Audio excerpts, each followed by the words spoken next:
Magkakapataaro na sinasagawa ng MMDA ang dry run para sa motorcycle lane sa EDSA. At sa susunod na linggo, regular na ito ipatutupad. Sa nasabing dry run, daang-daang rider ng motosiklo ang nahuling lumabas. Reklamo naman ng ilang rider, takaw aksidente raw ang lane na ibinigay sa kanila ng MMDA, lalo na kapag rush hour.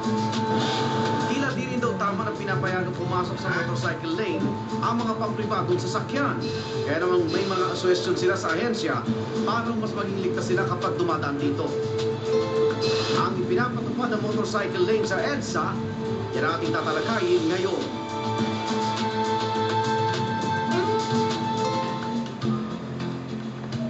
Para po sa ating talakay, makasama natin dalawang motorcycle group po ito. Tingnan natin yung kanilang mga pananaw kaugnay ng pinatupad po ng motorcycle lane dito sa EDSA. Sa studio natin, makasama si Ginoong Jobert Bolaños, Chairman ng Motorcycle Rights Organization. Pati ka muna, Jobert. Ayan. Magandang umaga. Ayan. At kasama natin si Ginoong Atoy Santa Cruz, Director for Administration of Motorcycle Federation of the Philippines. Atoy, pati ka rito. Magandang umaga po sa lahat ng nanonood sa ngayon. At makikinig no, sa mga pag-uusapan natin, nasa linya natin, si MMDA Chairman Attorney Francis Tolentino. Chairman, good morning po. Good morning po, Ethan. Good morning sa inyong mga panahon at sa inyong panonood sa mga. Okay, mag-iisang linggo na po yung motorcycle lane, nagkaroon ng parang gradual parang implementation yan. At okay, anong mga unahin kita Jobert, may mga nakita ba kayong kahit paano para sa improvement ito, no? Dahil noong una kayo humihingi din ng bigyan kayo ng tamang linya dahil marami na rin na aksidente. Ito, naglagay na tayo ng linya. So ano pang mga pwede niyo imungkahin para sa improvement niyan? Well, linawin ko lang sir, kami ho ang actually medyo humihingi ng pagkakataon na ibalik muna sa lamesa yung... balik sa lamesa. balik sa lamesa ang motorcycle lane. Di ba kayo wala bang dialogue to bago ipinatupad? Nagkaroon ng dialogue, ngunit hindi kami naging part ng dialogue. Okay. So, bakit kailangan maibalik uli sa usapan to? Unang-una ho kasi ang disenyo ho nito tsaka yung implementation, medyo nakakita kami ng ilang mga problema. Meron kaming mga mungkahi galing sa mga riders na ang kanilang nararamdaman, nakikita at saka na-experience sa kalsada taliwas dun sa intention talaga nung motorcycle lane. Okay, pakisabi mo na kung ano-ano yun. Unang-una, pinakamalaking problema dito is yung control sa ibang sasakyan. Okay. Sa mga bus, sa mga jeep, kaliwat kanan, labas-pasok sa motorcycle lane.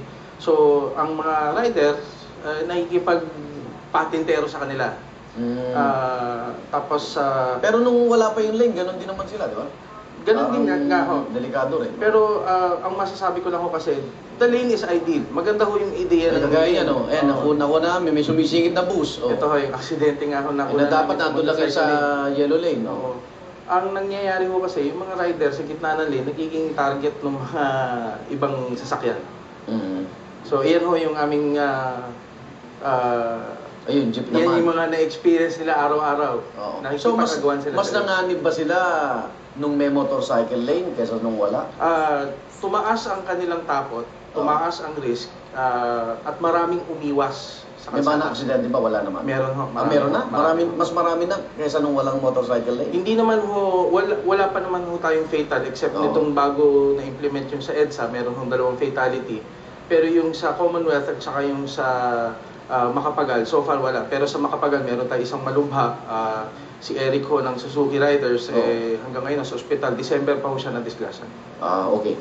Atoy, may papakita ka raw na diagram ba o paano ba? Siguro, may nakikita kang parang para bago namin reforma? sabihin ang lahat, para malaman nila, yung Motorcycle Philippines Federation. Ibang grupo naman yan? Ibang grupo to na talagang masugid na pinag-aralan namin yan For almost 4 years, talagang merong mga consultation yan. So kayo kasama sa dialogue? Oo, kasama kami sa dialogue ngayon para malaman nyo rin yung format kung bakit hindi na-imbita si Mr. Bolaños. Sa mga dialogue na to, ang Motorcycle Philippines kasi, meron kaming mga tinatawag na Federation President per area. Like, meron kaming Federation sa Parañaque, Las Piñas, Marikina. Ngayon, yung mga Federation President na yan yung umaattend sa mga dialogue. Even sa mga LTO dialogue, yan ang mga naiimbita namin kasi legitimate sila na meron silang set paper Tapos there are legitimate group na talagang yung requirement ng Motorcycle Philippines na bago ka maging federation, at least 50 clubs ang member mo. Then per club, kailangan not less than 20 ang member naman ng club na yun. Pero yung mga motorcycle na bumabiyahe sa EDSA ngayon, mga federation na yan, Well, di ba ordinaryong ano lang, yes, motorista? Number one kasing mga bumibiyahe dyan, yung mga messenger. Mm. Okay, kaya isang pinaglaban namin rin yan, nung unang upo namin kay chairman, yung pinropose nila, Attorney Ibs, bawal kami dumaan sa overpass, bawal din kami sa underpass. Which is sabi nila, Sakay daw. sabi namin, hindi kami pwedeng makipagsiksikan dito sa bus. Oo. So, ginawa namin, nag-agree kami dyan na papayag kami sa motorcycle lane, pero dadaan kami sa overpass at underpass. Kasi before 4 years ago, ang gusto nila Bayani Fernando, kami bawal sa EDSA. Mhm. Ang gagamitin lang namin is side roads. Yan. Oo. Ngayon, kung gusto mo talaga na natatakot ka sa EDSA, gamitin mo yung mga side roads. Okay. No. So kami, pabor kami dyan, pero meron nga akong pinakita na isang isa-suggest namin kasi Ano yun? na-experience naman namin during heavy traffic, yung talagang bumper to bumper dyan. Puno na yung... Puno yung van. So, humingi kami kay chairman ng additional motorcycle line kung tawagin namin. Saan naman yun? Meron dun din sa EDSA. Ito ba Kaya, yun? oo, yan. So, yung mga... So kung puno, saan kayo? Saan kayo? Pagka merong red line dyan, nalalagyan, na bawal pumunta yung mga Bawal foreign na. vehicles. Ba't Talaga. di na lang yung gawin exclusive sa inyo yun? Total, mas kasya kayo ron. Alam mo, yung exclusive lane, matagal din namin pinag-aaralan. Ganyan lang, may mga ibang four wheels din kaming mga kinokonsulta. Ang motor naman hindi pa ganun karami. Pagdating ng alas 10, halos wala naman yung sakali ng EDSA. During rush hour lang, dyan marami yan. So kanya, sabi nga namin, payag muna kami doon sa designated lane. Para naman hindi, sabi nga namin huwag naman tayo magbukas siga. Kaya tama yung diagram mo, maraming ganyan, no? Yung sa U-turn, Oo, talagang binabaha. binubuntis yung ano. Okay, imbitahan nyo na sina Jobert sa Well, babalik sa lamesa. Kasi kung- rider din sila at may karapatan din sila. Ganito Diba? kasi ikan, yung procedure na ginagawa namin sa gobyerno, kamukha ni Jobert, kung saan siya nakatira, merong mga federation yan eh. Lahat ng daing niya, bigay niya sa federation president. Tapos yung federation president, pag upo niya sa lamesa, Saan ba lugar kayo? Ano rin ba kayo? Taga Marikina rin ako. Hindi federation nyo si Atoy. Hindi. Pero as meron a dyan yung private feder- citizen mo, di ba? Oo, yun Tulad nga eh. ho ng, Oo. kasi ito ho ang population Kasi natin. alam ko yung mga walang organisasyon, paano? Ang mga grupo kasi, ang mga clubs and federations, kung bubuuin natin sumatotal, they only consist of 5% of the entire population ng mga Ng motorsiklo. mga may motor. 95%, yan ho ang general workforce. Yan ang araw-araw pumapasok, yan ang nabubuhay sa motorsiklo. Yan ho walang mga club, walang mga organization. That's based on sa mga statistics na nakalap namin. Kasi meron tayong general database of clubs which is Okay. available naman sa internet. Okay. Chairman, siguro sapat na yung mga narinig po natin. Ano pong reaction nyo doon sa mga napag-usapan kayo nitong dalawang bisita natin ngayon? Una po, yung namang ginagawa natin ngayon, dry run nga po ito. Oo, dry run. Sinapansin natin yan, ang tanin ko nga po sa aming extra training po bago na yung mga pero kung makikita po natin Naku. Chairman, tumatakbo kayo? Naku, yung linya po natin, tawagan natin ulit. Sayang eh. Chairman, baba nyo, tatawag uli kami ha.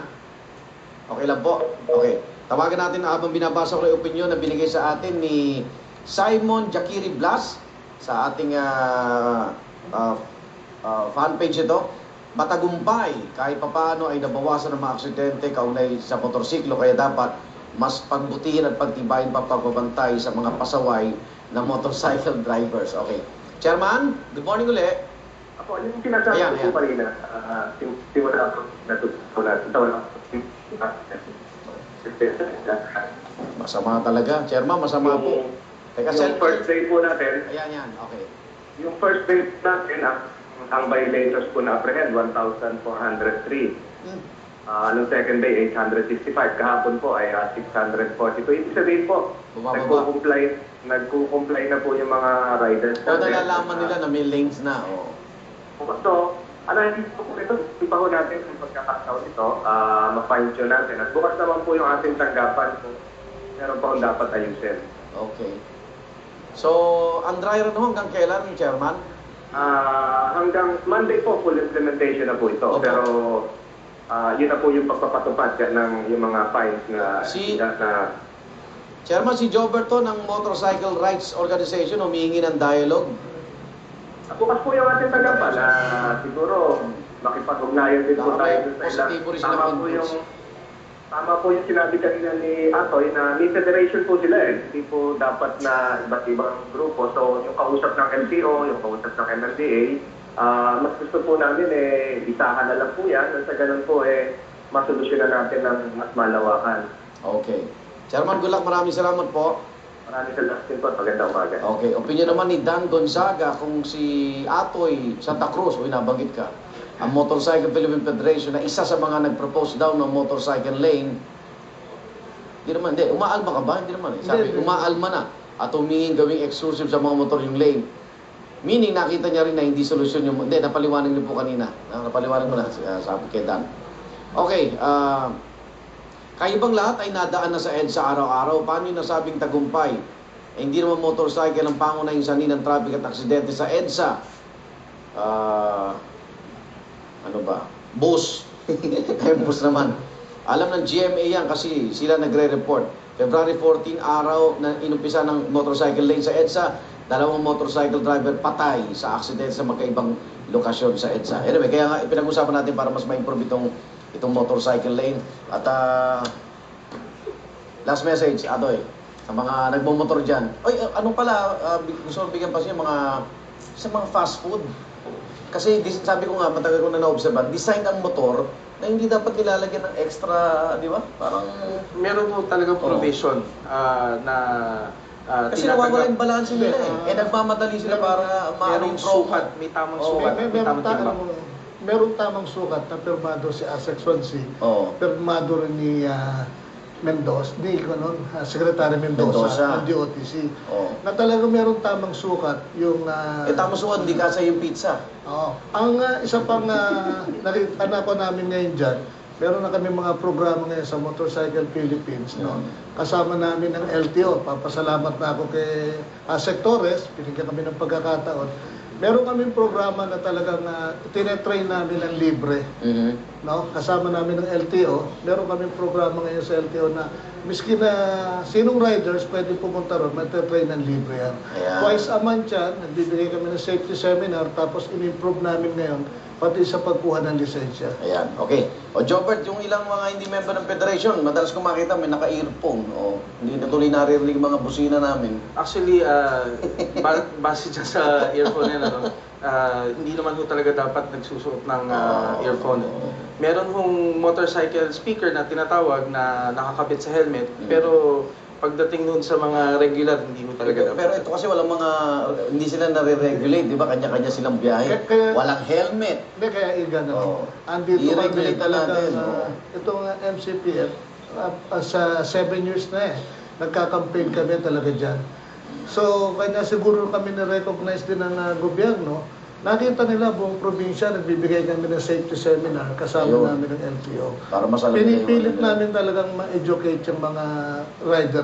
Nakikiusap nga ako kay Mr. Bolaños, tulungan na kami na ma-disiplina. Yun lang naman ang gusto ng Motorcycle Philippines, mabawasan yung namamatay sa kalye. Okay, siguro isa tayo ng layo dyan. Uy, maraming salamat, Robert. Toy, salamat, good luck. At, pero sa kabila na may linya, dagdagan pa rin natin yung pag-iingat. Dahil minsan yung mga, meron namang apat ang gulong dyan, nakakalalaki, talang giginigit-git dito mga nagbumotor. Wag mo naman ganun.